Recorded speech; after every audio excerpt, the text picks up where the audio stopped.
Iyon na nga, yung katulad ng sinabi ko noong nakaraan na pinakitaan nila ako ng video na kung paano parang baboy yung ginawa nila. Yun lang yun, hanggang doon lang ang alam ko. May wala akong idea, basta yun lang ang video na pinakita sa akin. Basta yung nakita ko yung video, yung killing me softly ba yung ginagawa, yung pinipihit. Yun lang ako, doon lang, hanggang doon lang. Tapos yung laman dito, yung tiyan, yung mga laman-laman, gusto nila yung parang lumabas yung dugo para hindi lumubo yung tao. May bagong naiahon na naman mula sa Taal Lake ang mga diver ng Philippine Coast Guard sa pagpapatuloy ng kanilang paghahanap ng mga nawawalang sabungero. Dahil dyan, nakaalerto na rin ang mga taga-immigration, pantalan at ang iba pang paliparan upang masiguro na wala umanong magtatangkang lumabas sa bansa o pagtakas ng mga sospek sa kaso ng missing sabungero, lalo't kailan lang nang maharang ang planong paglipad ni Gretchen Barreto at Atong Ang sa bansa. Narito ang buong detalye. Ngunit bago tayo magpatuloy, huwag kalimutang i-like, share, subscribe, and click the notification bell for more updates and for more upcoming videos. Maraming salamat! Dalawang bag na may hindi pa natutukoy na laman ang inihaon ng mga diver mula sa ilalim ng Taal Lake sa bahagi ng Laurel, Batangas sa ikalawang araw ng kanilang operasyon para hanapin ang mga nawawalang sabungero. Kasunod ito ng isang sako na may lamang mga buto na inihaon naman kahapon. Matatanda ang ilang linggo matapos isinawalat ng whistleblower na si Dondon Patidungan alias Totoy na dito sa Taal Lake itinapon ang matagal nang hinahanap na mga missing sabungero. Dalawang bag ang iniangat ng mga Philippine Coast Guard divers mula sa ilalim ng lawa sa bahagi ng Laurel, Batangas. Hindi ito kalayuan mula sa Pampang. Sa kuha ng video na ito, makikita ang pulang bag na hawak ng mga diver ng Coast Guard sa kanilang dive operation. Ang mga bag agad na ipinasa sa kawani ng PNP Scene of the Crime Operatives. Magpapatuloy umano ang search and retrieval operation ng Coast Guard sa lugar kung saan nakita ang mga bag. Maingat daw ang kanilang operation dahil malalim ang kanilang search area, maburak at napakalimitado ng visibility. Habang isinasagawa naman ang retrieval operation, nasa Pampang naman ang ilang kaanak ng mga nawawalang sabungero. Ang ilan sa kanila nagsindi ng kandila. Samantala ayon sa report, dahil umano sa tila unti-unti ng papalapit ang katotohanan sa tunay na sinapit ng mga missing sabungero, tila unti-unti na rin umanong nagtatago ang ilang suspect, kabilang na si Gretchen Barreto at Atong Ang. Kaya dahil dito, ipinaigting na rin ang seguridad sa mga paliparan, gayon din ang mga pantalan para sakaling pagtakas umano ng mga suspect sa bansa. Paano dinidispose, Gina? Chop? Iyon na nga, yung katulad ng sinabi ko noong nakaraan na pinakitaan nila ako ng video na kung paano parang baboy yung ginawa nila. Yun lang yun, hanggang doon lang ang alam ko. May wala akong idea, basta yun lang ang video na pinakita sa akin. Hanggang saan yung video, sir? So ano po ang nakita niyo? Basta yung nakita ko yung video, yung killing me softly ba yung ginagawa, yung pinipihit. Yun lang ako, doon lang, hanggang doon lang. Tapos yung laman dito, yung tiyan, yung mga laman-laman, gusto nila yung parang lumabas yung dugo para hindi lumubo yung tao. So inaano nila, sinasaksak talaga, so hinihiwa nila? Hiwa talaga, talagang karumal-dumal nga yung ginawa nila. May mga, so hindi, pero hindi nakita sa video, sir, na pinuputol yung parte? Wala. Basta yun lang ang nakita ko, pero hanggang sa hanggang doon lang. Nakuha sila sa sako, sir. So is that something na consistent na nakita mo sa video? Nakita mo ba paano tinatapon sa lawang to? Siguro, ganun ang ginagawa nila. Dahil yung sako ba, may mga buhangin o wala? Kasi kung lagyan talaga nila yun ng pabigat. Kasi kung sako-sako lang, hindi, lulutang at lulutang yun. So, ano po ba yun? Tinatali sa paa, sir? What do you mean by pabigat, sir? Ang ano kasi nun, yung pinakita sa akin, nakahiga yung tao tapos may buhangin na sinama nila pagtali sa Taiwan. Yun lang ang nakita ko talaga sa video. Pasensya na po, sir, for asking. Saan nila tinali yun? Sa paa? Lahat. Kasi lahat parang straight siya na parang nakapatong siya tabla yung tao na paghulog. Ditso lubog. Okay po. may video nung hanggang sa paghulog nila. Yung ano lang, yung ang pag kininto na lang sa akin yon. Pero yung video kung paano nila kinatay, yun na yun. Okay. Yung kwento po sa inyo, kung paano na dinispose, anong exact na kinwento sa inyo, sir? Ayun na nga, mabilis nga kasi na pagkagawa nila yun. Yun yung kinikwento nila sa akin. Kasi kinabukasan yan, halimbawa ngayon nila dukutin. Kinabukasan yan, pupunta yan sa bahay. Kukunin na yung 500,000 na yung suhol sa kanila. May nakuha na naman pong sako, again, ang authorities kanina po, sir, sa diving operations nila. Ano po ito? Sabay-sabay po ba? Sa isang gabi, ilan ang tinatapon din? Depende. Halimbawa, yung itong isang entry. Halimbawa, entry ni Mr. Atong Ang. Yung isang entry na yan, halimbawa 5 katao yan na gumawa ng tsupi, obligado kunin lahat yun. Minsanan yun, sir? Oo, kunin lahat. Hindi pwedeng, hindi pwedeng itira yung isa. Kaya nga may bata doon na nadamay. Mayroon pa nga buntis, di ba? Yung naikwento ko, na may buntis na babae. Kasama sa kasama. Sir, lagi po, no, kumakalat na po sa balita kung saan po dinidispose. Pero we wanna know, sir, saan pinapatay? Ay, doon na yan, doon sa palaisdaan ng isang pulis din na mayroong palaisdaan doon sa Taal. Kaya doon ako nag-idea, kaya kukunin to dahil siyempre nag-open sila sa akin. So sa palaisdaan pinapatay, tapos ang tapon sa Taal kasi malapit. Oo, hindi. Yung palaisdaan kasi doon, parang alam ko, may palaisdaan doon yung isang pulis. Tapos pag doon ang parang katayan, parang slaughter ba? Yun na doon na, saka tinapon nila. Opo. At least, sir, tugma ka doon sa mga nangyayari ngayon, sir. Yes. Nabangga ako, sir. Oh. So far, wala pang mali sa lahat ng binunyag mo. Wala. Anong nararamdaman mo ngayon na lahat ng revelation mo ay nakatulong magkadireksyon itong 4 years na pong nakatenggang kaso? Yes, kaya sabi ko nga, kaya nga hinamon ko nga si Mr. Atong Ang, magpalay detector tayo kung sino nagsabi sa atin ng totoo. Gawa ng lahat ng nalalaman ko. Hindi naman ako gumagawa ng kwento. Para masira ako, para saan? Kaya laman ako nagaganito dahil gusto niya patayin kami, buong pamilya ko. Last 2 questions po, sir. Ito pong ginagawa niyo po bilang whistleblower. Napakabigat kasi syempre, hirap ka na, hindi ka makalabas ng family mo, hindi mapuntahan agad.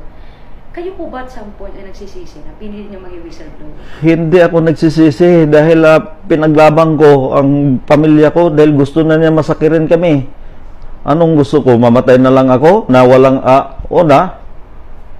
gusto ko magkaroon ng hustisya yung mga pamilya ng nawalan, ng missing sa Bungero. Pangalawa, yung papatayin niya na ako, hindi ko natanggap yun. Sabi ko na nga sa kanya, boss, okay lang, mapatay mo ako. Huwag mo lang idamay buong pamilya ko. Kaya ako nag-react sa kanya ng ganito. So, PNP, what's your update on this case? Thank you, Mr. Chair, Your Honor. May we be allowed, sir, that our Special Investigation Task Group to present the briefing, the presentation as to the updates and what police actions have been done by our Philippine National Police, particularly our CIDG, under Police Major General Bert Pero, sir. Go ahead, you have the floor. General Pero. Mayong buntag, Sir Chair, and Your Honors. Our SITG Commander tasked to brief this morning is Colonel Averin, and he will be briefing us on the progress of our investigation. Thank you, sir. General Pero, I would like to thank you. Kahit na you are only 6 days away from your retirement, still hindi mo binibitawan itong kaso ng Isabong 31. Maraming salamat in behalf of the families and in behalf of the Filipino nation. Thank you sa patuloy mong pag-imbestiga. So go ahead, Colonel Averin. Mr. Chair, sir, and other members of the distinguished members of the legislators. Allow me to... Excuse me, Colonel Abirin. Yes, sir. May harang naman kayo dyan. Tanggalin mo muna yung para marinig ka. Thank you, sir. Go ahead. Allow me to present the ongoing and continuous investigation being conducted by the CIDG relative to the missing persons involved in Sabong and East Sabong.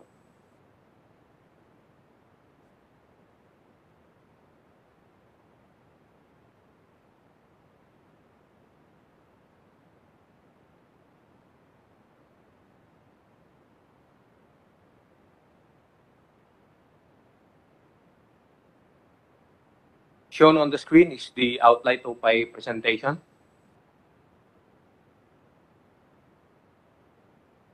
As the background of the case, on January 14, 2022, Binancio Inonog, Ernesto Bacay Sr., and Mario Velasco Jr. personally appeared before the Manila CIDG and lodged a complaint on the alleged abduction of 6 male persons, all of which are relatives of the complainants who were residents of Barangay Sampaloc, Tanay Rizal, and one from Tondo, Manila. Accordingly, on January 13, 2022, at about 1 p.m., James Bacay and his cockfighting buddies went to Manila Arena on board a white Toyota Tamaraw FX with plate number UGE 368 to join a 6-stag derby. At about 7:45 p.m. of the same date, Mr. Binancio Inonog phoned his son, John Cloud, about his car rental schedule. However, the latter disclosed that they are being held against their will inside the van within the vicinity of the said arena. Since then, the relatives have not been receiving communications from the 6 missing persons to this date. As shown on the screen are the details of the 6 missing personalities.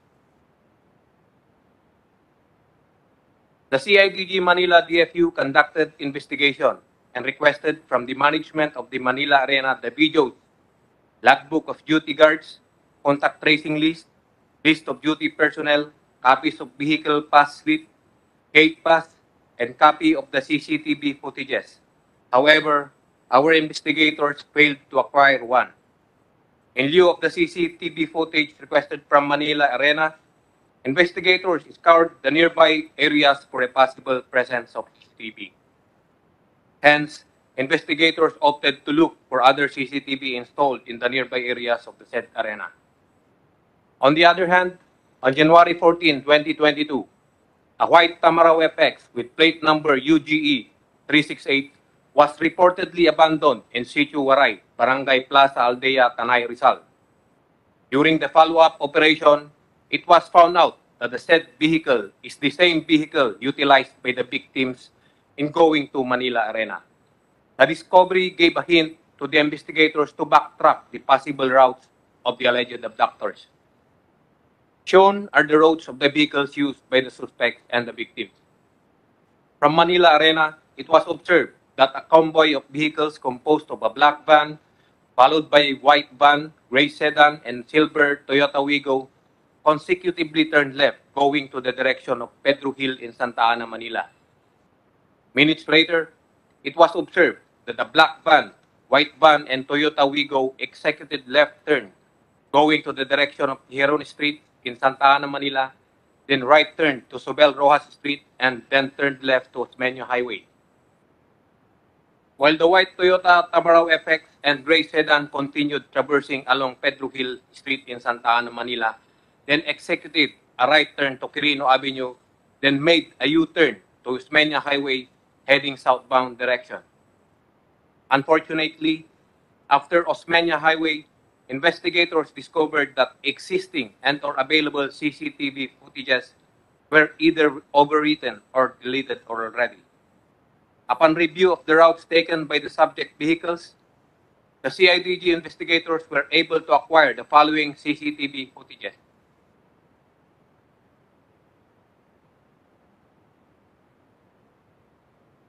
On the first video, one unidentified male person wearing bull cap, jacket, and long pants went across the street from Manila Arena. After a few seconds, that person boarded the silver Toyota Wigo and waited for the convoy of other vehicles that left the arena, which were believed to be where the suspect and the victims are on board.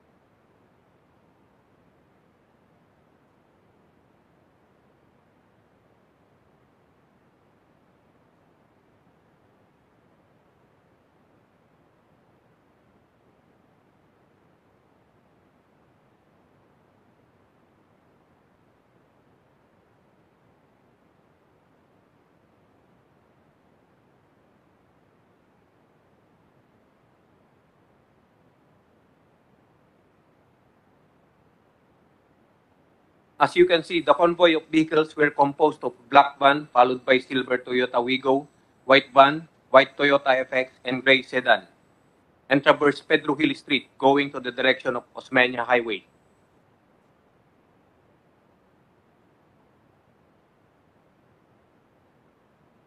It can be observed on the video that the said vehicles are already in a convoy from Manila Arena up to the corner of Tejeron Street in Santa Ana, Manila.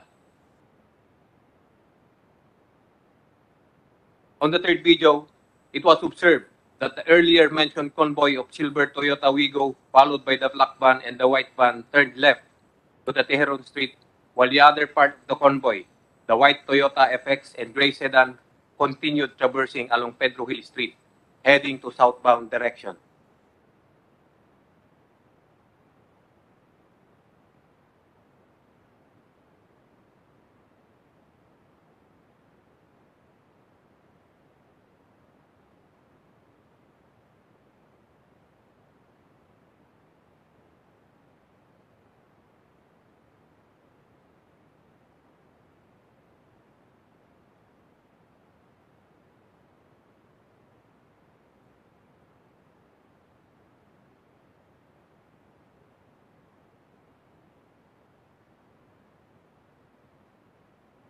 On the fourth video, the identified male person wearing a bull cap, jacket, and long pants with a sling bag alighted from the front passenger seat of the Toyota Tamaraw FX.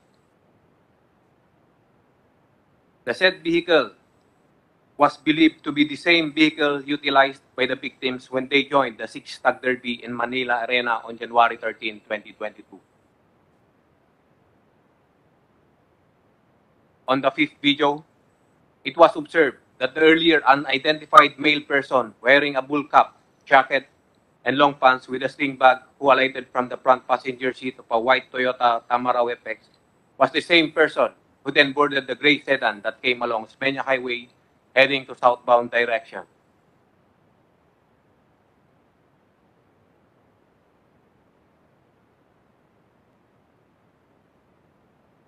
During the course of our investigation on the incident of the alleged abduction of cockfighting aficionados, it was found out that another case of missing persons was reported in Santa Cruz, Laguna.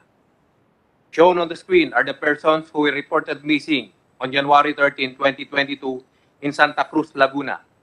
They also attended a Six Stag Derby at United Association of Cockpit Owners and Operators of the Philippines Incorporated in Barangay Palasan, Santa Cruz, Laguna. Excuse me. Balik muna tayo doon sa case number 1, ha? Yung number 1, may nakuha ka bang CCTV doon sa loob ng Manila Arena? Footages sa loob? Naghingi ba kayo doon sa management ng Manila Arena ng footages? The investigators of Manila DFU, sir, requested CCTV footages and other documents na pwedeng makatulong, sir. However, they failed to acquire one because, Mr. Chairman. Yes, sir. Yes, Chief PNP and Director Albert Pero. Nabasa niyo ba yung RA 10973? Binigyan namin kayo ng subpoena powers. Issue subpoena and subpoena duces tecum. Ayaw nilang mag-hit sa request ninyo. Why did you not issue subpoena and subpoena duces tecum to the management of Manila Arena? You can compel them. If they don't comply, you can go to the court and have them cited for indirect contempt. Hindi nyo ba alam yun? Mr. Chair, we issued subpoena dosis tecum and as Yeah. Kandong So they still did not comply. Yes. So what did you do next? What I did when I was instructed by our GPNP, Mr. Chair, is that on February 1, I went personally to Manila Arena, and I was able to Excuse me, tanggalin mo. Yeah. I was able to get an audience with Mr. Atongang, and we're able to talk, and he gave me the cooperation that we were asking for the people that could. Were you able to get the CCTV footages? Yes, sir. According to to Mr. Ang, that there was no CCTV during that date, and they are going to install after maybe at the end of January. And Wala o defective? they told me, sir, that they were not able yet to install. They did not yet install it, and they will be installing it because according to them, yung level, IATF level ng COVID was intermittent in a sense that hindi talaga sila continuously nagpapalaro ng sabong doon, sir, sa Manila Arena. You could have compelled them to submit kasi may subpoena powers na kayo. Yes, sir. General Pero, sabi nila wala silang CCTV na naka-install during that incident? That was what I get from Mr. Ang, sir. Oh, Pagcor, di ba requirement ninyo ito bago kayo mag-issue ng license na the vicinity of the arena should be covered with complete CCTV? Eh bakit walang CCTV yon? So dapat automatic tinanggalan yung license ng Manila Arena kung ganun. Wala pa lang CCTV na nakalagay, na-install. Mr. Chair, for the licensing of the cockpits, it's with the local government unit, Mr. Chair. Nakalagay yan doon sa kuan ninyo sa requirements yung conditions ninyo before kayo mag-issue ng permit nitong license nitong sabong operators na dapat yung establishmento nila kung saan sila nagsasabong ay covered. Ito, minimum surveillance system and coverage requirements. Number 1, PAGCOR has mandated for all gaming sites to have a CCTV system where it will serve as a deterrent for anomalous activities in the site. Nagtitix na nga yung biktima sa kanyang tatay na we are pinick up kami, nilagay kami sa gray van dito sa loob ng Manila Arena. So that's very anomalous. This is done, number 2, this is done for proactive security monitoring which will be standardized across all sites. At least 4 CCTV cameras shall be allocated within gaming site premises. Additional number of CCTV cameras may be required depending on the approved gaming site layout to ensure there are no blind spots. So dapat hindi na masabi nito na hindi na-cover yan ng aming CCTV set dahil blind spot. Walang blind spot ito. And it is your responsibility to make sure na ito'y na-comply. CCTV cameras must be operational 24 hours a day, 7 days a week, regardless of gaming site operating hour. Ang daming requirements na nire-require ninyo dito sa bago kayo magbigay ng license sa isang sabong operator. Bakit walang sinasabi nila na walang silang CCTV?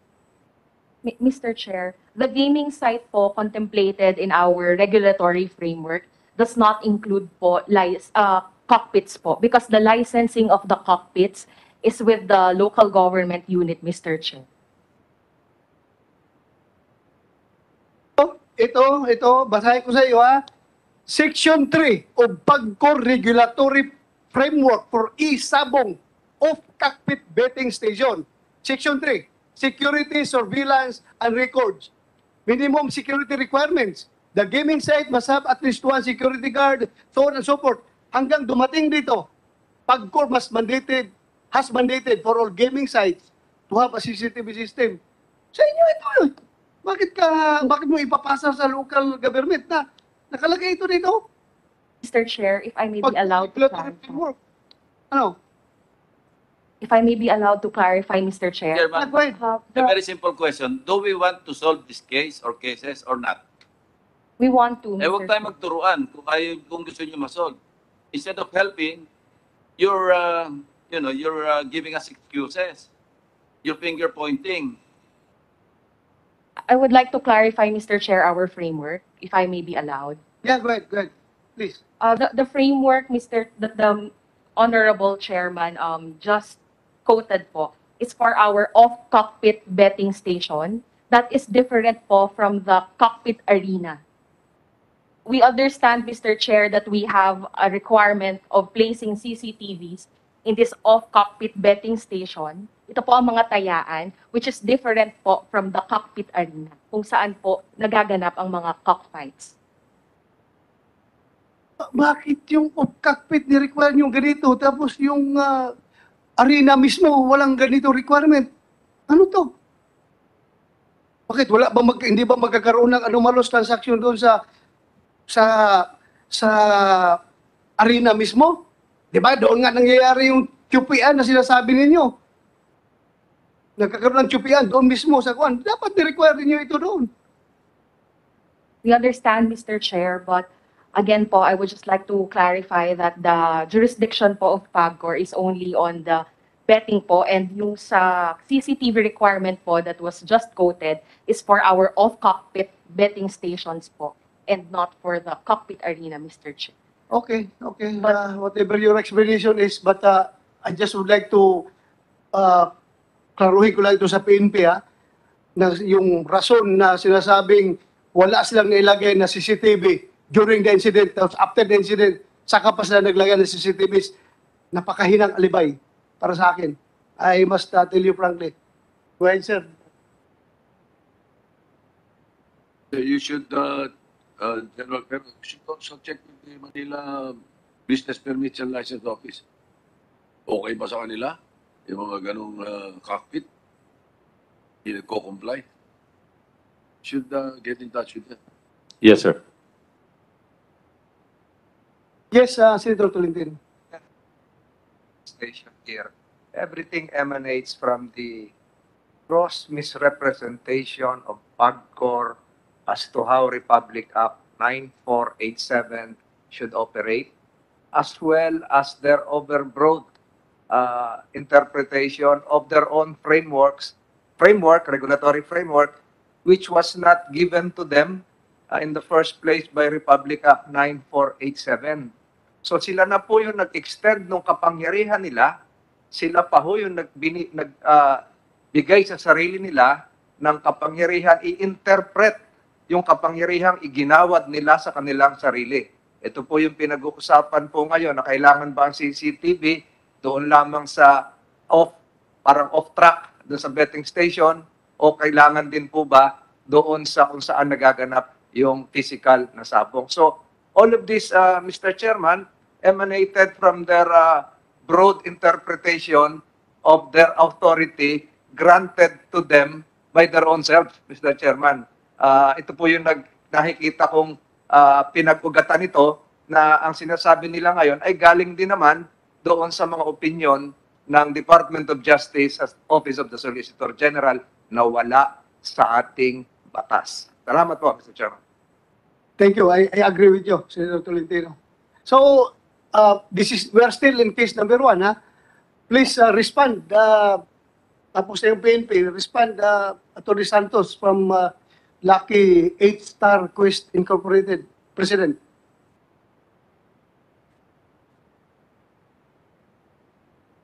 Good morning, Mr. Chairman, and to the members of the Honorable Committee, to our guest.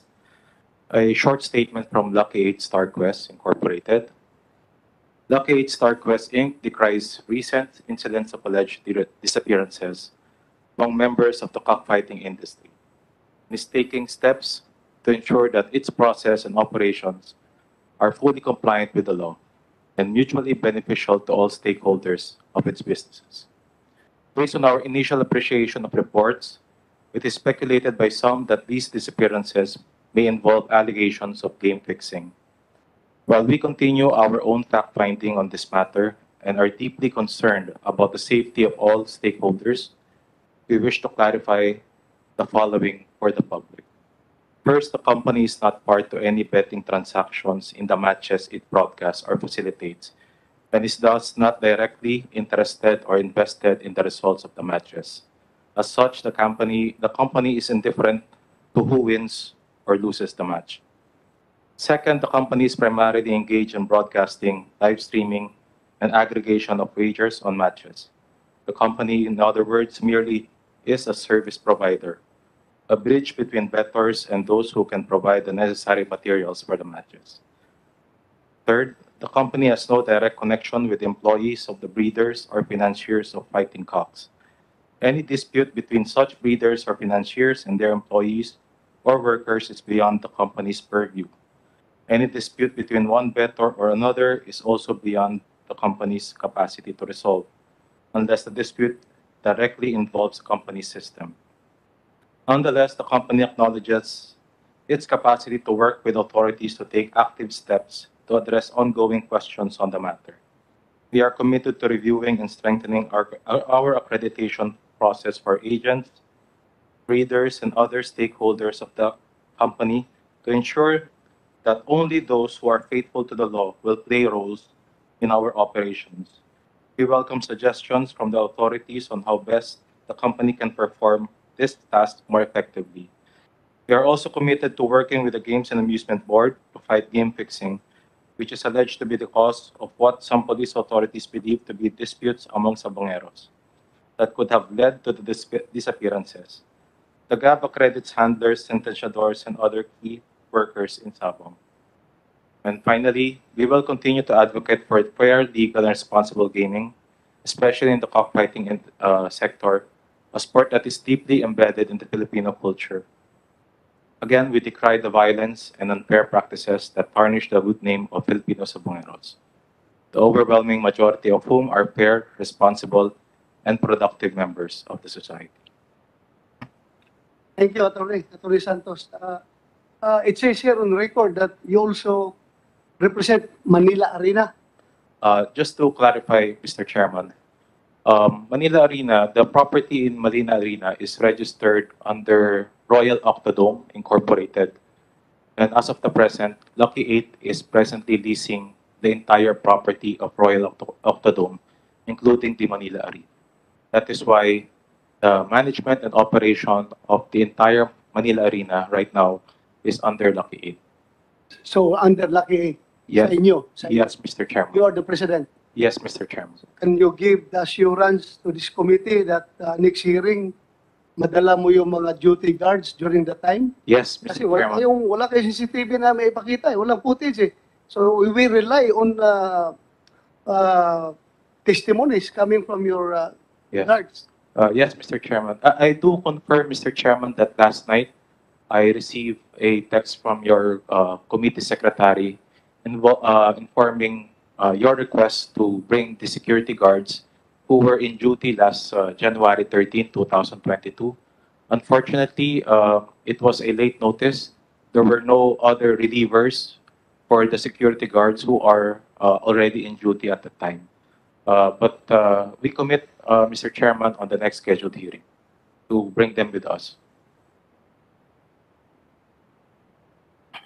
Thank you. I just hope that you will cooperate fully in this investigation. Yes, Mr. Chairman. Yung lahat.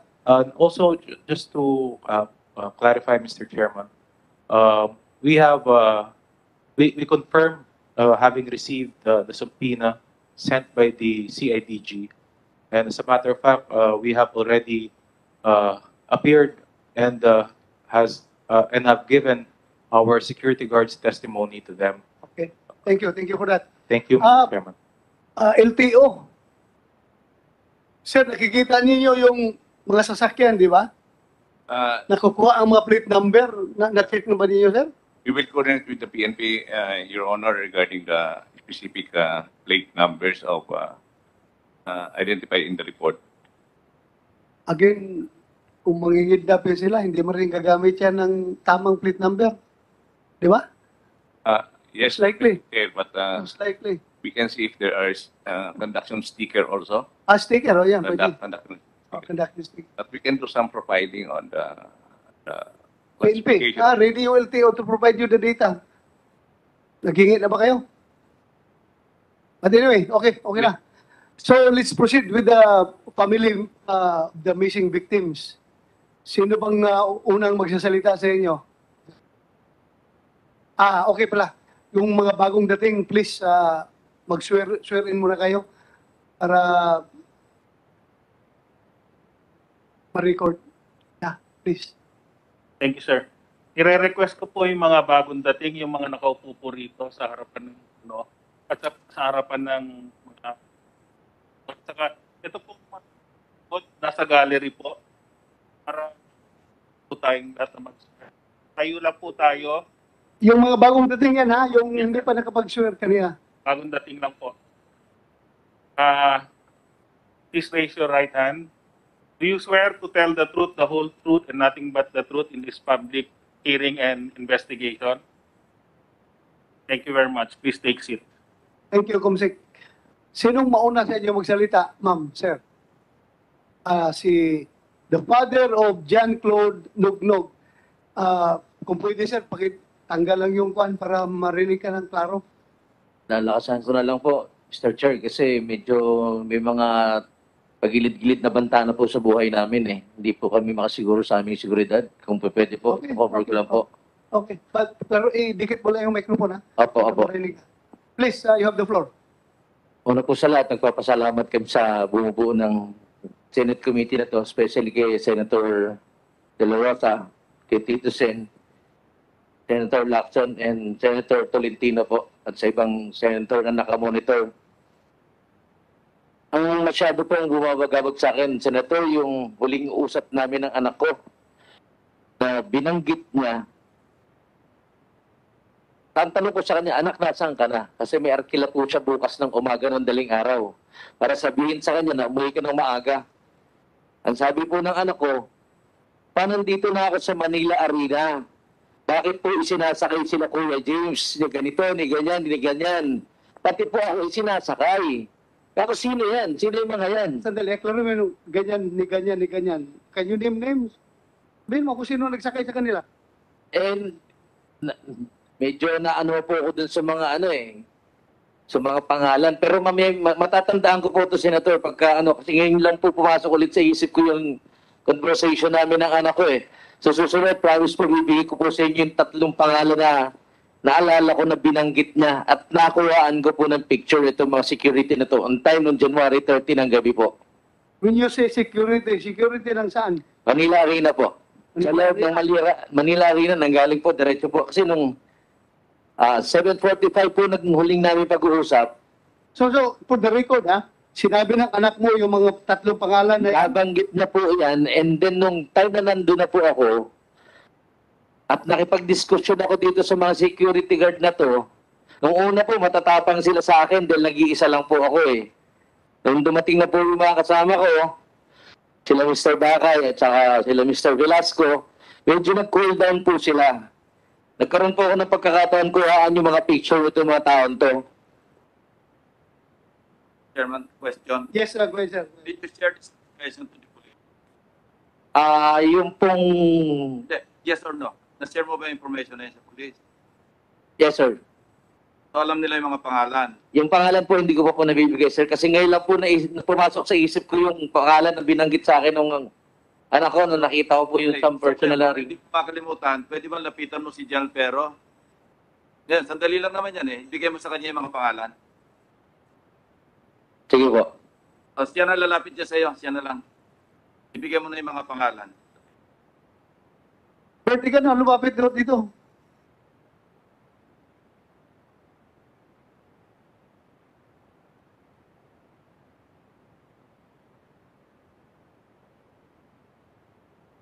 Sir Inonog, ito mga security guards doon sa Manila Arena.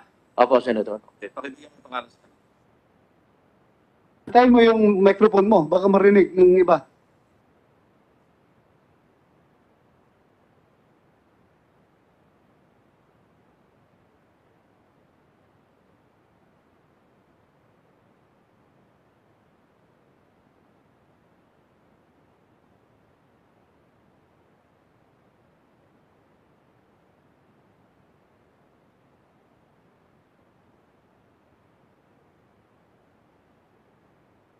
With your indulgence, Chairman. General Pero. Yes, sir. Go ahead, sir. General Pero, kunin mo na rin yung litrato, kinunan daw niya eh. Kunin mo na yung picture, kunin mo na yung litrato ng mga tao. Now, Mr. Chairman, while nagdi-discuss sila doon, Yes, sir. Go ahead.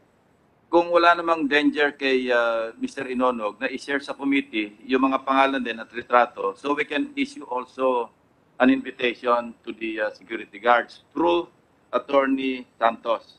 Yes, sir. Precisely, sir. We will do that after. Thank you. Further So I so move, Mr. Chairman. Yes, sir.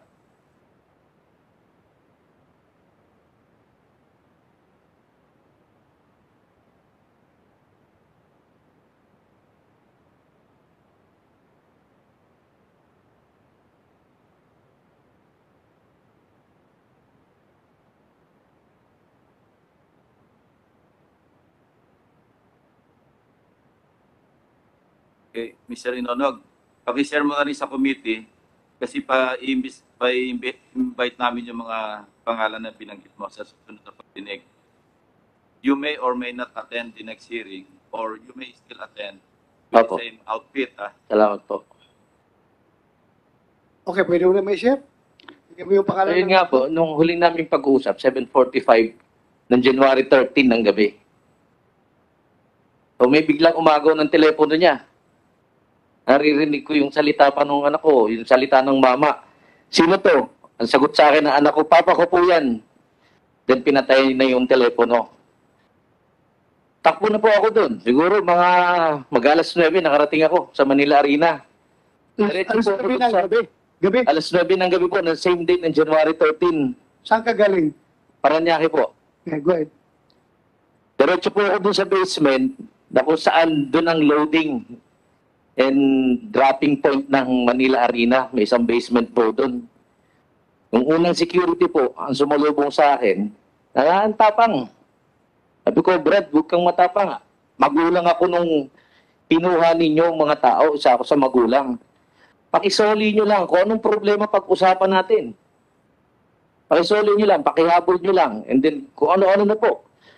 Pansin ko, outnumber ako, kausap ko si Mr. Bakay, tsaka si Mr. Velasco, pare, bumaba na kayo dito. May problema dito. Lumabas na po ako ng basement. Sinalubong po ako nung dalawang security pa po ng arena. Yung mga naka-jacket. And then yun ko lang po naalala yung mga pangalan na binanggit sa akin ng anak ko. Mabuti na lang po, nung time na yun, nakuhaan ko sila ng picture. Dahil nang dumating na po sila, yung mga kasama ko. January 13. So, banggitin mo na ngayon for the record para i-require natin si Atty. Santos na bitbitin niya yung mga gwardiya niyan dito sa next hearing. Pangalan, please. Para ma-record natin. Sana nga po, Atty. Santos, makarating yung mga tao nyo na hindi mawala. Hindi mo na problema yan. Problema na ng committee yan dito. Kami na bahala niyan.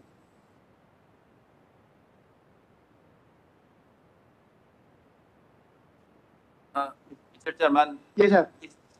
I think this is sensitive. This is shared in confidentiality with the committee. He mentions the names. Huwag naman sana, we might be endangering the security of the security guards. So mas maganda na lang siguro, Mr. Chairman, ibigay mo na lang sa chairman, sa secretary.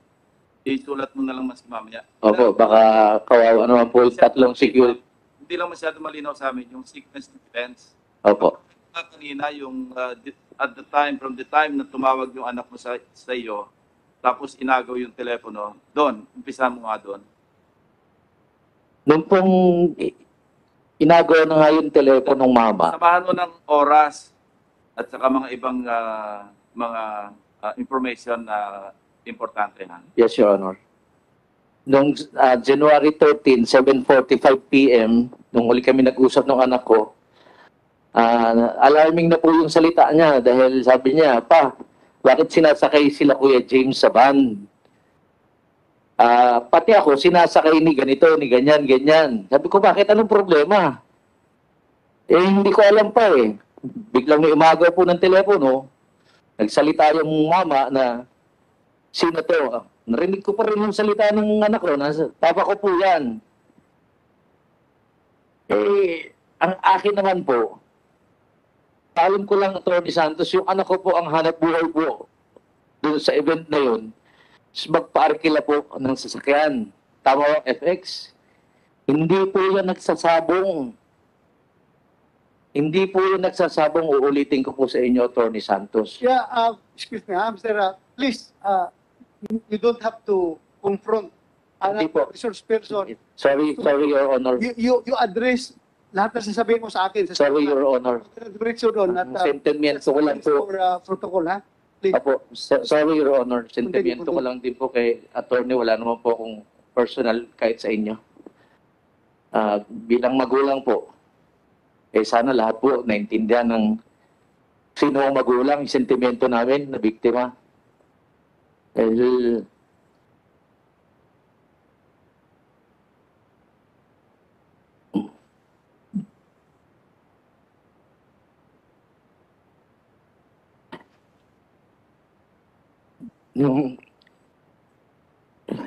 tapos po na nag-usap. Diretso na po ako dun sa mga quarter to 9 ng January 13, diretso na po ako sa arena. Nakikiusap ako dun sa mga dinatnang ko security. Pakitawagan nyo lang ako yung kumuha sa mga bata. Pag-usapan natin. Anong kasalanan nila? Sinasabi nila, lumabas. Alam niyo, Your Honor, yung pong arena na yan, hindi ka po makakalabas dyan kung wala kang sinasabing may pass po sila dyan eh. Mayroon po silang binibigay na papel dyan para yun katunayan na wala kang problema sa loob, wala kang utang sa loob, bago ko po lumabas sa ilalim, sa basement, at doon sa main gate ng arena compound. May record in po yung sakyan ng anak ko na pumasok at naghatid doon sa loob ng building ng Manila Arena. Pero yung check-out po, paglabas, wala po silang binigay na record sa amin. Ayun lang pong nakakalungkot. Kung ano man po yung binibintang nila na tsupi-tsupi. Huwag naman po sana maidamay yung taong walang kinalaman. Nakakaawa po yung mga bata. Salamat, Mr. Inonog. Meron lang ako itanong sa'yo. You may or may not answer this. May information ako na ikaw rin daw ay isang farm owner. Meron kang farm ng manok. Opo, Your Honor. Another information na kumita daw po kayo ng 200 million as payment sa mga manok mo na ginamit nung araw ng sabong bago ang kidnapping. Hindi po ako yun, Your Honor. Yung sinasabi nilang persons of interest, yung Julius Havillo. Hindi po ako yun. Pero meron kang wala po. sarili ng farm na manok. Meron po, Your Honor. Ano pangalan nun? Yung Julius Havillo po, yung sinasabi nilang una ng persons of interest, yun po yung may issue ng 200 million.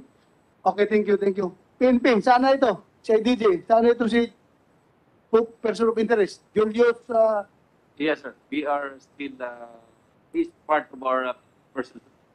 And because he's considered as also a missing person. Missing pa rin siya? Missing din siya? Hindi namin siya, yung mga kamag-anak, sir, nilapitan na namin. Pahanap talaga. Missing rin? Yes, sir. Kaya taga-Pangasinan to, sir. Tandi namin yung Pangasinan talagang hindi mahanap. Pamilya, kahit pamilya. Wala kayo napunta pamilya? Hindi rin na alam, sir. Pero patuloy pa rin yung paghahanap namin sa kanya. Ano nga pangalan nun uli, Mr. Inonog? Yung sinasabi mong financier? Julius Havillo po, Your Honor. Julius Havillo. Julius Havillo. Opo, Your Honor. Kaya yung missing hanggang ngayon na... sabi po missing, pero based po dun sa mga huli naming naririnig na report dun sa mga kamag-anak, nagtatago. Dahil hinahabol nga po, hinahanap siya. Para magpaliwanag. So ganito, para magkakaroon kami ng teorya dyan sa nangyayari. Most likely, kung yung anak mo at saka mga kasamahan niya ay pinick up dahil sa allegation na nanunyupi sa sabong, most likely itong financier nila, yun yung kumita sa panunyupi nila. Clarification lang po, Your Honor. Hindi po namin naging financer yun. Ano yun? Ano? Hindi po, wala pong relation sa grupo po namin yun. Sa ano po siya? No, grupo yun ng Santa Cruz yung nawala, yung victim po sa Santa Cruz. Yun po ang kanyang entry. Yung nawala sa Santa Cruz. Mr. Chairman, Okay, good. Yes, sir. again, Bert, Director Pero, si Mr. Nonog mentioned what appears to be a logbook. Can you also include that when you issue the subpoena to the TECOM na isabit yung logbook? Yes, Your Honor. Okay, thank you. Thank you, sir. Thank you. So, okay ka na? Yung iba na naman. Next na naman. Sinong susunod? Pwede. Ikaw, ma'am, Mrs. Mother of James Bakay. Please, sabihin mo muna yung pangalan mo, ma'am, bago ka magsalita ng iba. Ako po yung mother ni James at ni Marlon Bakay. Ako po si Isabelita Bakay na taga-barangay Sampaloc, Tanay Rizal. Yung pong dalawang anak ko, nawala po nung January 13 sa Manila Arena. May entry po yung anak ko doon na 6 stag sa Battle of the Big Boys. Na weekly po yon, may ganun. Nagpapasalamat po kami mga senator, sir, mga anditong PNP officers dahil narinig nyo na rin kami at long last. Day 2, day 3 pa lang po, napunta kami sa mga CIDG, Krame, Station 6. That time, kasi nga po pandemic, halos walang umasikaso sa amin. Staycation na quarantine, sarado yung office. Kaya at the third day, walang man lang magsabi sa amin kung saan napunta yung mga anak namin, even doon po sa loob ng Manila Arena. Pero the fact na andoon nawala yung mga bata, doon po kami masakit ang loob namin. Ano po bang kasalanan? Anong nangyari? Sino kumuha? Saan dinala? Anong ginawa nila hanggang ngayon? Hindi namin alam. Dalawa po yung anak ko doon, kaya nag-decide na po kaming magpamidya man lang makakakusan na tinapon nila. Napuntahan na po yan namin lahat ng kung ano man po yung kasalanan ng mga bata. Alam namin sa pulis dadalhin. Station 6, Station 5 within the Manila Arena. Nalipot po namin yan halos linggo-linggo't baka dun nga po dalhin. Wala po hanggang ngayon, wala. Yun nga po sabi ko noong kay Colonel Silvio, sir, makita lang po yung CCTV sa loob. Okay, ayos na po yung kasong to, hindi na po tayo aabot dito. Makipag-cooperate naman po kayo. Yun lang pong CCTV nandun. Makikita na kung sino kumuha eh. Sino may utos nun, alam naman namin na may makajus din kayong damdamin sa loob. Alam namin dapat justice will prevail po. Yan, sir, isolin nyo na lang. Mrs. Yung dalawang anak mo, ano po ang trabaho nila? Si James po, yan po yung nag-hunter. Handler ng manok? Ng manok. Kaninong manok? Kay Sir Inunog po. Kay Inunog? Opo.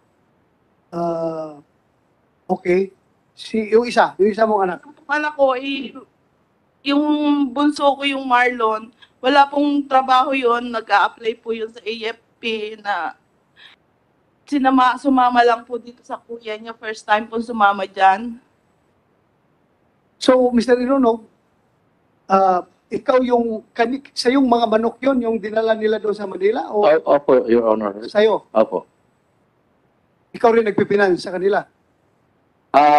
Ang habol lang po namin, per win at saka yung premyo, Your Honor. Okay.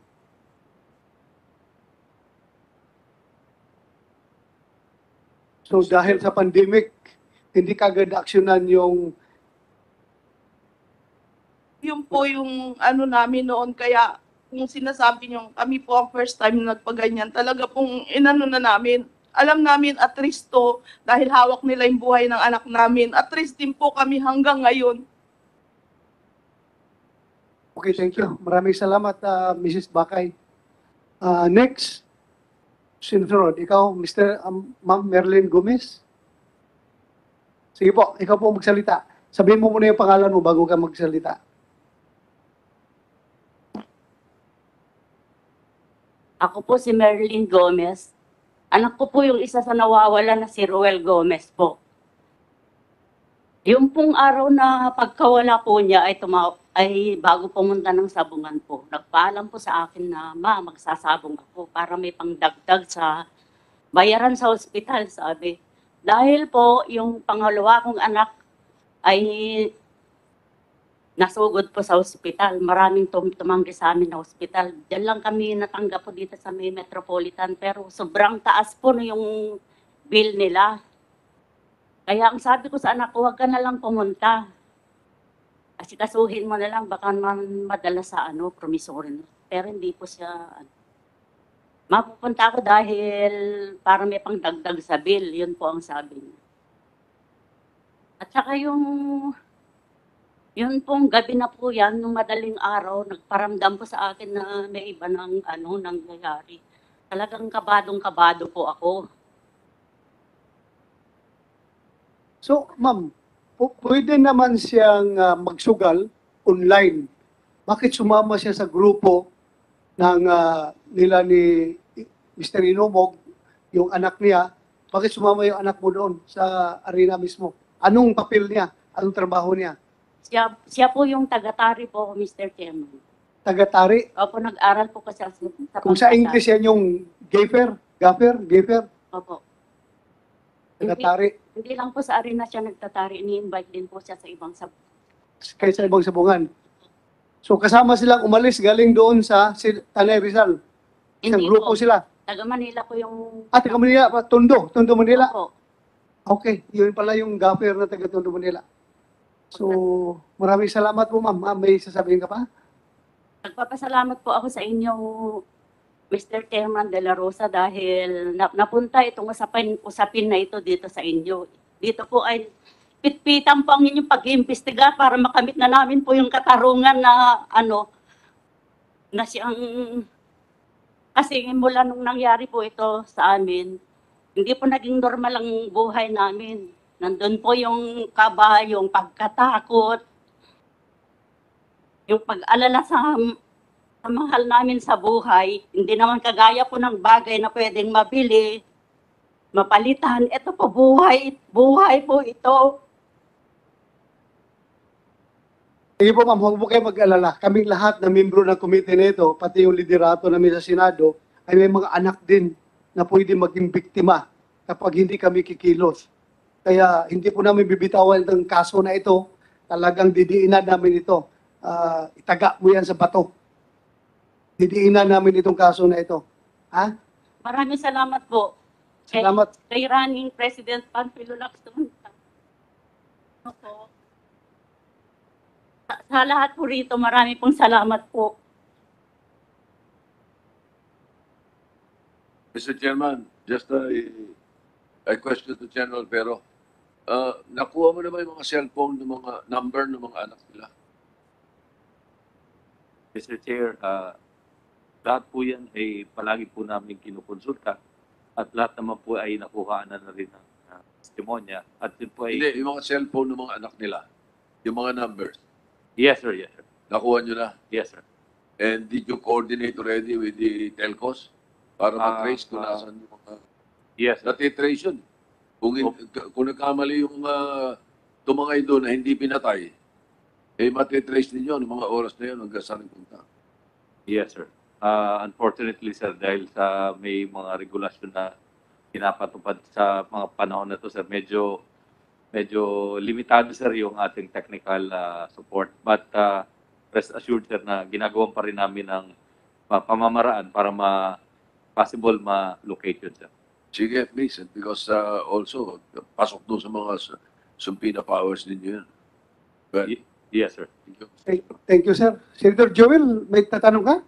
Yeah, no, Mr. Chairman, actually, this is more of a, Mr. Chairman, I'm also a parent, and just by listening to the stories of our resource persons, talagang nakakadurog po ng puso. And that's why I just wanted to explore the idea, Mr. Chairman. Mr. Chairman, pag may bumagsak kunyari na isang Cessna plane, gina-grounded natin yung mga Cessna planes from flying eh. Pag may sunog sa building, hindi mo na papapasukin, natitignan muna.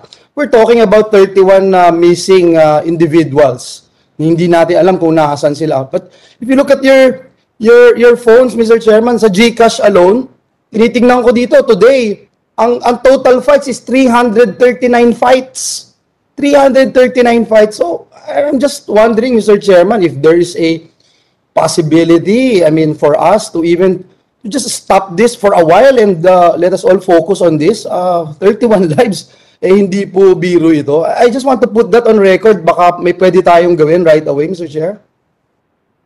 Yes, I agree with you, Senator Joel Villanueva. This is really alarming. But just i-relay ko lang sa iyo yung tanong ni Senator Lacson, kung bakit daw alam mo kung ilang fights ngayon, nag-iisabong ka rin ba daw? Nasa GCash po, nasa GCash. In 2 minutes, I tried registering. In 2 minutes, you get to be registered. Even if you are a government employee, even if you are a minor, this is really alarming, sir. Alam ko, pareho kami ni Senator Ping Lacson na very concerned dito. Ilang beses na namin napag-usapan to sa plenaryo dyan sa Senado. It's just that it's so alarming that right now you are hearing stories, hindi kwentong barbero na inimbento o naririnig natin, nakikita natin. And yet, ito nga, isang araw lang, ngayon lang 339 fights ang schedule. Baka pwedeng patigilin muna and siguro pag sama-samahin natin ang ating pwersa ng Senado, ng Executive, ng PNP, ng PAGCOR, hanapin natin ito at tingnan natin bakit nangyayari ito. Yes, yeah. Meron pa, sir? Yeah, I really agree with you, Senator Joel. Siguro. Mr. Chair, pwede ba nating tanungin ang PAGCOR? For example, ang PAGCOR, hindi ko ba, Mr. Chairman, sa PAGCOR, pag may violation po, they close the licensee without question. Is that correct, Your Honor? Well, PAGCOR, please answer. Mr. Chair, yes po, we can suspend or cancel po the license of the licensee if without found question, to be ma'am. For violating. example, if you find out na there are minors betting, you close it right away. Is that correct? That is provided po as a violation and therefore we can suspend or cancel the license, Your Honor. So pwede pala, Mr. Chairman. Now, Mr. Chairman, again, nasa PAGCOR din, two points na lang.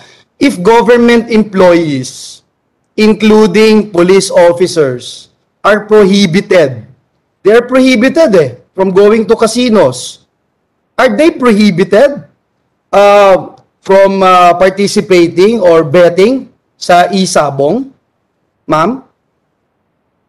Yes po, Your Honor. We are in the process of developing po, including the e-sabong po in the national... Can you answer my question? They are prohibited, ma'am? Yes po, Your Honor. Oh, so they're prohibited. But do you have the capacity to find out? As I mentioned earlier, it's so easy to say I'm not a government official. Pipindutin ko lang po dito sa telepono ko, makakataya na pala ako.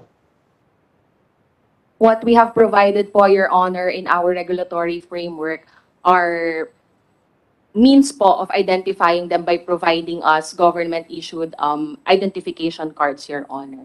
But we are constantly developing po our framework to address that concern, Your Honor. Yes, you are doing something now, ma'am, but you agree with me also that at this point in time, wala ho. There's no way for you to check. There's no way for you to exercise that regulatory function of yours to ensure na hindi po sila nagbe-bet. Is that correct? Our regulatory framework provides, Your Honor, that we be issued with the government-issued ID. And kapag po nakita po namin doon na sila po ay included dun sa mga taong prohibited to engage in e-sabong, then they should not be allowed access po to the platform, Your Honor. But will you agree with me, ma'am, that you cannot do this right now? Because as I was saying, dito sa telepono ko, if I say I'm not a government official and I click, I'm a businessman, I'm not a government official, I can bet right away. We admit, Your Honor, Exactly. under development stage pa po ang aming regulatory Yeah. framework, Your Honor. Kaya nga po, Mr. Chairman. Thank you, ma'am. I appreciate your answer. No? Kaya nga, Mr. Chairman, no? Hindi pa maayos yung sistema, hindi pa nadidevelop, but we are doing this, no? Can PNP actually ban PNP personnel from betting in e-sabong? Sabihin siguro ni PNP chief, yeah, pwede, i-ban natin. But they can actually do it? Can they actually implement it? Ang hirap po eh. So, one last, Mr. Chairman, no? In casinos and sabungans, yung mga relatives of those with gambling problems can actually complain. And they can actually, they will not be allowed in the casino and sabungans. Gusto ko lang malaman, ma'am, from PAGCOR, is there a similar system in place for e-sabong? Your Honor, that is also included po dun sa mga pinopropose Wala po po. naming amendments to our regulatory framework to provide Yes. po banning mechanisms for family members po of players who may develop gambling problems po.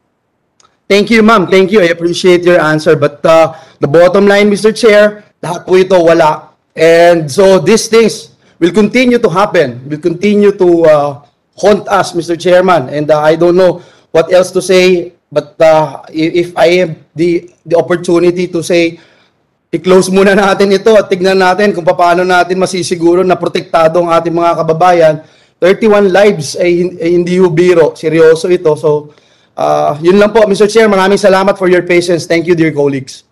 Thank you, Mr. Senator Villanueva. Go ahead, Senator Lacson, sir. Also, the point raised by the Honorable Villanueva in regard to government employees participating in the betting, Andito ba yung Provincial Director ng Laguna, si Colonel Campo? Are you here? Kasi hinarrated to us, when we were in Laguna, yung kaso nung isang patrolman who was involved in a series of robbery hold-up yung sa 7-Eleven. Ang reason, nandito ba siya? Let's hear from him directly. Nag-CR. Anyway, as a preliminary narration, ang sabi niya, andyan ba siya? Okay.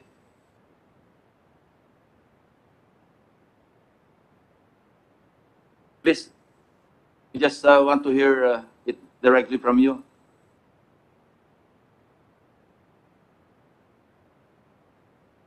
Ikaw na magtuloy, yung patrolman na hinuli nyo, na na-involve sa series of robbery hold-up cases ng 7-Eleven. Nakukuha niya mga 2,000, 3,000. And the reason being, kindly continue. Sir, nung yung nahuli po namin na patrolman na involved sa robbery hold-up ng gasoline station sa Santo Tomas, Batangas, inamin din niya po na involved din siya. Siya din ang responsible doon sa series ng robbery incident sa 7-Eleven. Ngayon, sir, nung in-interview po namin, sir, sabi niya, inamin niya na lubog na po siya sa utang dahil dito sa online sabong. Talpak, sir, ang sinasabi. And yung magulang niya, na-settle na yung more than 1 million na utang niya dahil sa sabong. And then, yung after po noon, hindi pa din siya nadala. Tuloy-tuloy pa din siyang na lulong sa online sabong. Nagkautang na naman siya sa pinsan niya. Nung sinisingil na siya, wala na siyang maibigay, wala siyang maibayad, lubog din sa loan. Kaya ang ginawa niya po, nag-resort na siya sa pang-hold up tinanong ko, sa investigation nga po kasi namin, sir, 2,000, 3,000 lang po ang na-hold up niya sa 7-Eleven. Talagang malaki ang pagsisisi. Nung tinanong namin, sir, nagsisisi po na talaga siya. Dahil lang pa sa pagkalulong niya sa online sabo. So, you filed robbery cases against him. Nakapile na. Actually po, na turnover namin sa Santo Tomas, Batangas for the inquest. Yeah. And then sa amin, sa Laguna, sir, na-file na po siya for regular filing. Yung separate cases sa robbery hold-up ng 7-Eleven sa Pagsanghan, Los Baños, and Okay, Alabino. nakuha na namin yung essence ng istorya. Thank you, Mr. Chairman. Thank you, Yes, sir. Colonel. Thank you, sir. We have si Miss Rosalie Cristorum. Ay, sa tol. Go ahead, Tolentino. Quick follow-up to the manifestation of Senator Villanueva. Tama po siya. Yung sinasabi ko po noong araw na meron tayong mahigit 100 IRRs na overbroad at invalid. Ito po kakaiba. Ito pong ginagawa ng PAGCOR na regulatory framework has no basis in law. I have been reading for the last several hours, 9487. Your regulatory framework is similar to an implementing rules and regulation which is not anchored on Republic Act 9487. Kaya tama po yung kahilingan dito na kung pwede, itigil muna pansamantala habang iniimbestigahan lahat ito. Just a quick follow-up to the manifestation of Senator Villanueva. Maraming salamat po, Mr. Chairman.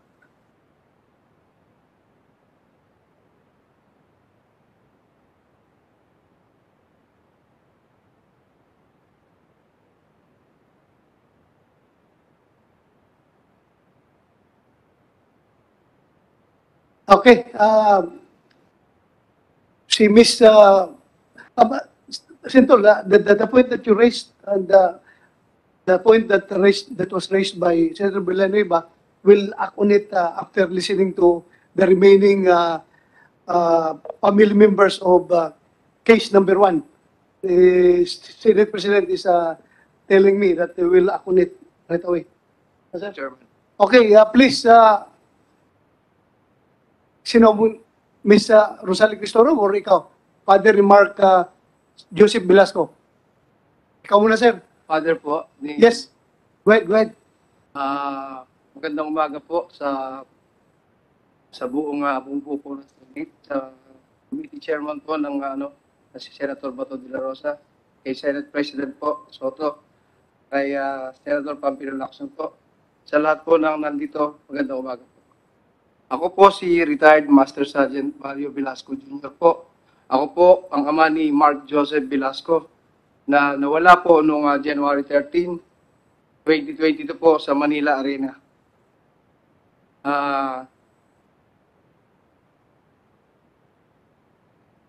Nalaman ko po na hold po daw yung anak namin sa Manila Arena nung may tumawag po doon sa anak ko na bunso.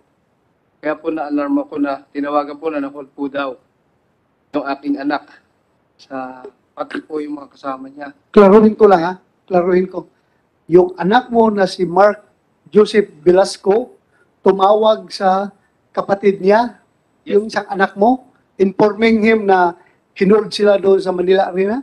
No, Your Honor, may tumawag po doon sa anak ko na concerned citizen po na inimpormahan po yung anak ko na bunso na sabi po na hold daw po yung anak ko at kasama po niya sa Manila Arena. Nung umigit ko mo lang po ng alas 7 ng gabi ng 13 January 2022. Hindi nyo nakuha. Anong pangalan nung nagtawag? Hindi po. Tapos po, noong mga bandang mga around 7:30, sabi po daw, sa anak ko uli na bunso, naginising ako, pinauwi na po raw. Kaya po, hindi ko po pinansin yung call, yung tawag po.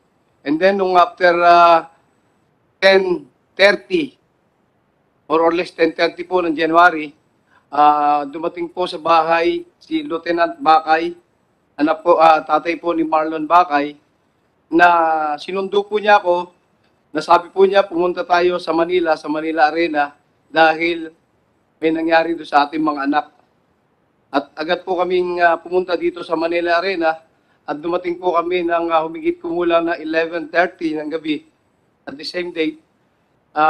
Subalit, nung pagdating po namin doon, pinuntahan namin yung mga gwardiya, wala pong umiimik, wala po silang masabi. Lahat po, tikom ang mga bibig nila sa aming mga itinatanong. Kaya po, nung sumunod po noon, wala po kami magawa. Nagpunta po kami sa CIDG Manila para po i-report yung aming mga anak na nawala doon sa Manila Arena. At hanggang ngayon po, ay talaga umaasa po kami na makikita pa namin yung mga anak namin. Mahigit na pong 1 buwan. 1 month and 10 days na po ngayon. Na sana naman, nakikiusap kami sa sino man ang kumuha na sana maibalik ng buhay yung aming mga anak. Kasi masama po sa loob namin talaga. Sa isang magulang, hindi po kami mapakali.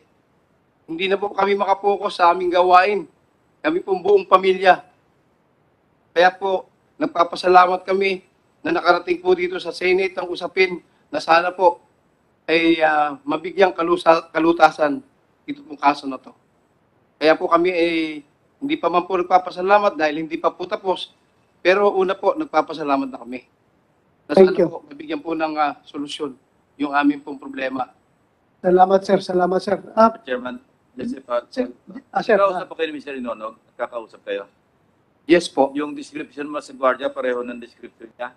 Kasi po nung magkasama kami, nandun po sa Manila Arena, pinicturean po niya yung mga guards. So yun din yung kausap ng gwardiya, yung din ang tanungan mo na sinabi mo sa Kumabig? Yes po, sila po. Yung naka-duty on guard doon po sa oras na yun. Thank you, Mr. Velasquez. Thank you. Atty. Santos, balikan mo na kita. Ako Yes, Your Honor. Just curious.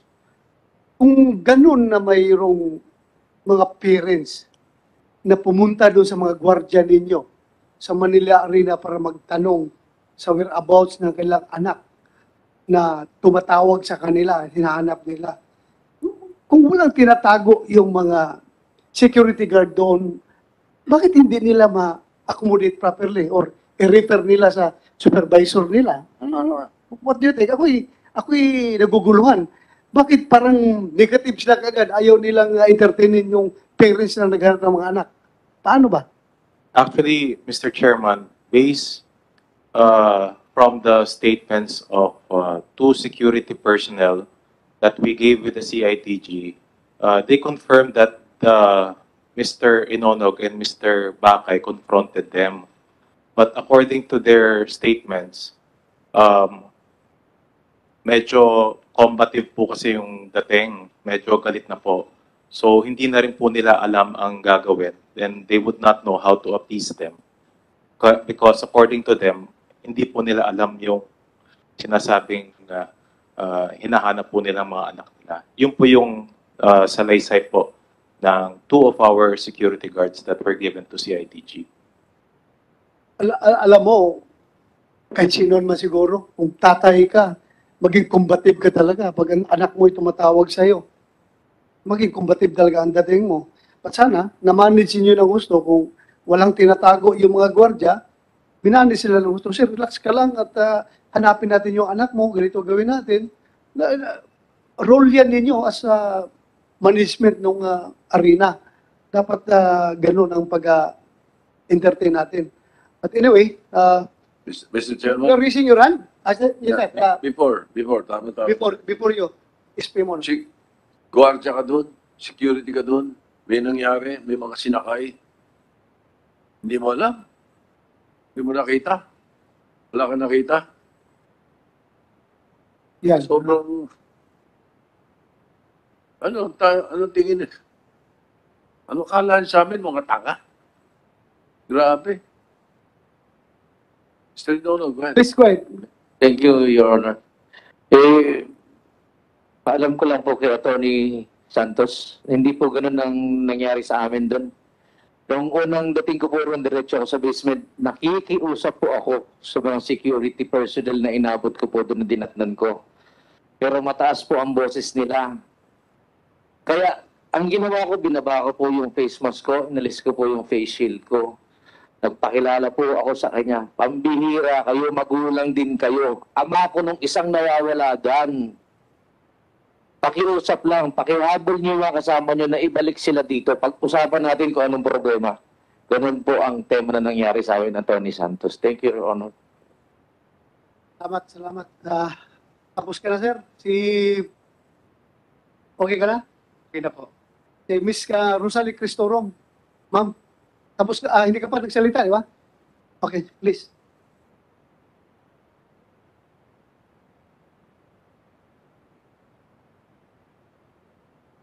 Ako po ang Cristorum. Mother po ni Ronel Cristorum.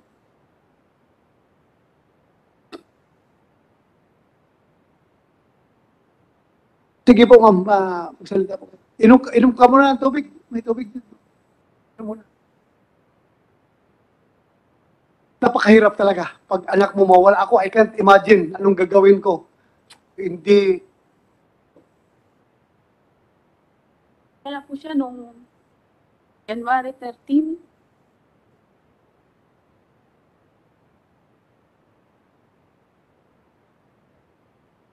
Nalaman ko po, January 14 na po.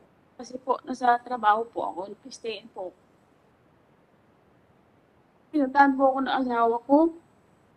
Pinalita niya po na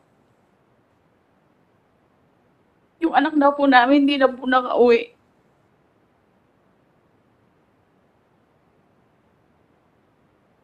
Pero tinawagan ko pa siya po nung 13 ng gabi.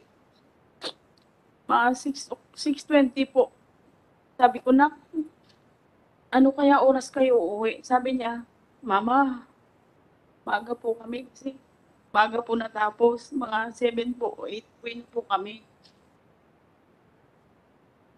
Kasi sabi ko, pinapatanong ng papa mo kung ano oras kayo uuwi. Kasi po, isa lang po ang ano ko. Hirap na hirap kami. Yun lang po ang inasahan namin.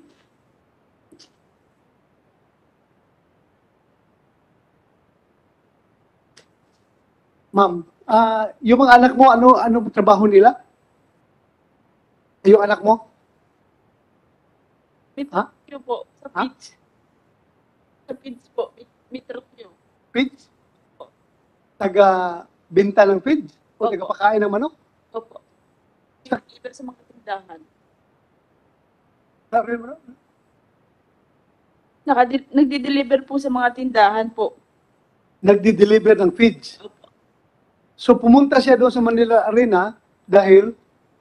Niyaya po siya ni Ninong na James po. At yung kaibigan niya si Marlon. Niyaya siya, sumama doon. Okay. So, meron ka pa sabihin? Okay na tayo? Salamat, ma'am. Salamat.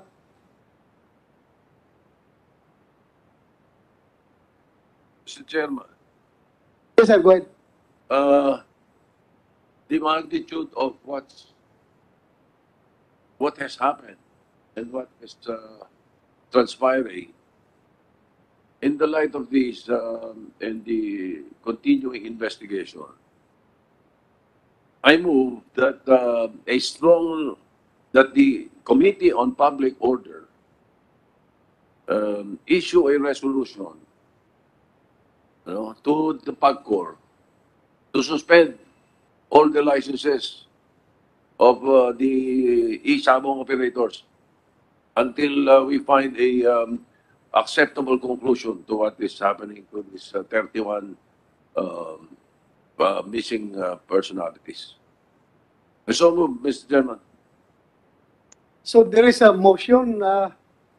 Any second? With the possible amendment that perhaps the GCash operator remove temporarily from the GCash menu the e-sabong payment system.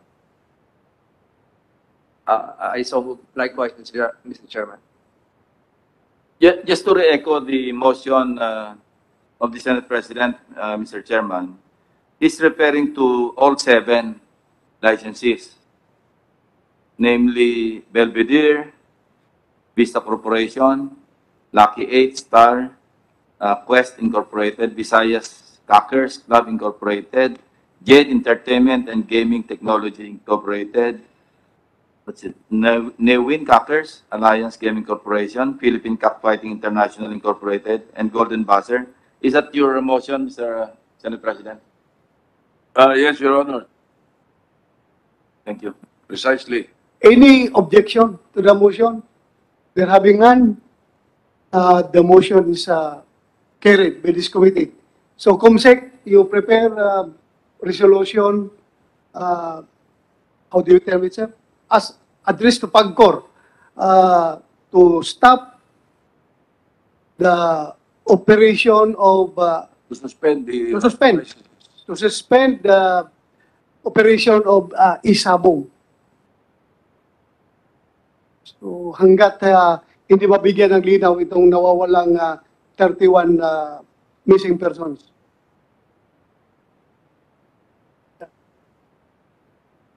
Thank you, sir. Thank you for that. Yes, sir. Will do, sir. Thank you. Thank you. So, i-prepare mo kagad yan para after this hearing, ipadala kagad natin sa PAGCOR. O baka bago mag-alis si Ma'am PAGCOR, ipadala natin yung resolution. Any response, PAGCOR? What do you think? Does that resolution sits well with you, being the regulatory body of Isabong?